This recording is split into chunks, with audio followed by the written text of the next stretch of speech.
The moon hung high, a pale silver coin resting on the velvet sky, when Alina closed her eyes. Her room was silent, except for the whisper of leaves brushing against her window. But in her heart, a storm brewed. She was a dreamer, always had been. From the time she could draw, Alina had imagined magical cities floating above oceans, creatures that spoke in colors, and stars that sang lullabies. But the world didn't care much for dreamers. Teachers told her to be realistic. Her classmates laughed when she said she wanted to be an artist. Even her parents, loving but practical, nudged her towards something safe. So, each day, Alina put away her sketches and her stories. But each night, something inside her tugged at her soul. And that night, the tug became a pull. As she drifted into sleep, the room began to shimmer. The ceiling dissolved into starlight, and her bed rose like a boat lifted by an unseen tide. She wasn't afraid somehow. She knew this was meant to happen. Soft music floated around her. Not quite sound, more like emotion, comfort, curiosity, wonder. "Where am I?" she whispered. "You're in the realm of slumber," said a voice, melodic and deep. Alina sat up. Before her stood a figure woven of silver thread and moonlight. Eyes like glowing embers, warm, not burning. "I am the dream weaver," they said. "Guardian of visions, keeper of forgotten hopes, and guide to those who wander through sleep." Alina blinked. "Why me?" The dream weaver smiled. "Because your dreams are fading." Her heart tightened. "I still have dreams." "Then why don't you follow them?" Alina looked down. "Because the world doesn't believe in them, and maybe I don't either." The dream weaver stepped forward and gently extended a hand. "Come, there's something you must see." The world shifted around them, and suddenly they were flying not through air, but through ideas. Landscapes of light and imagination unfolded. Forests made of glowing books, mountains shaped by music, rivers that whispered untold stories. "Every dream ever dreamt flows through here," the weaver said.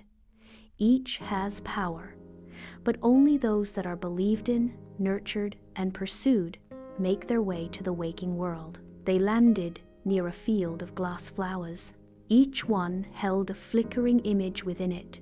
Children building robots, dancers twirling through space, a scientist curing an ancient illness, a musician playing an instrument made of clouds. "These are dreams in progress," said the weaver. "Look closer." Alina stepped toward one.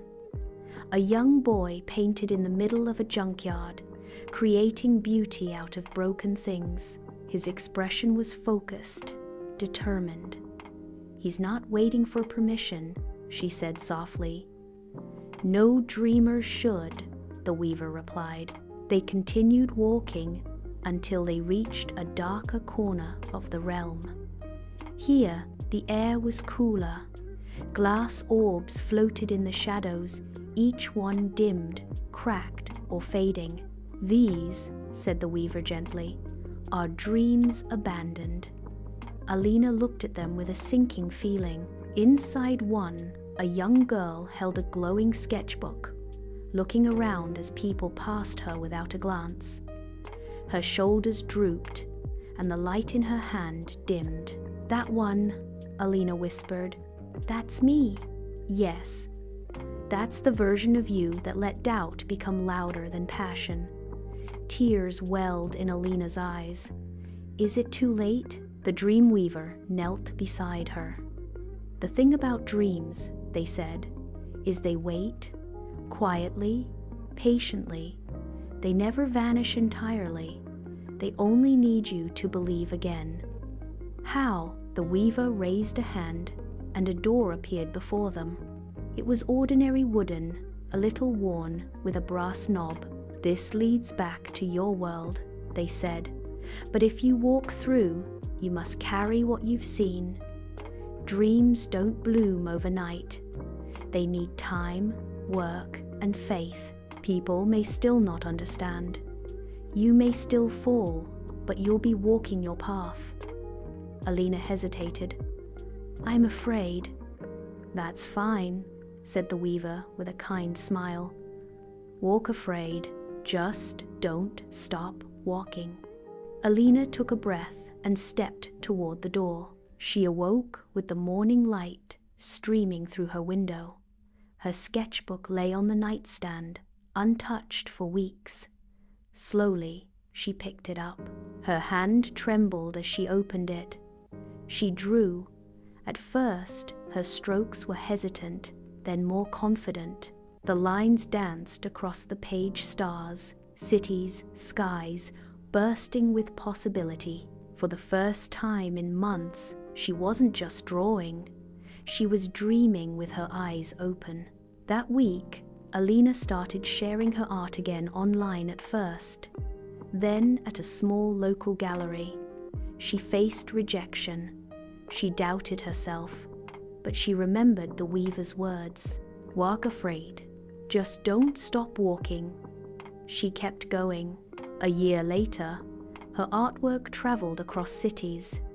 She spoke at schools about creativity, helping children believe in their dreams. She still had fears, but she no longer let them silence her. And each night, just before sleep, she'd whisper into the air, "Thank you, Dreamweaver." Far away, in the shimmering folds of the realm of slumber, the Dreamweaver smiled.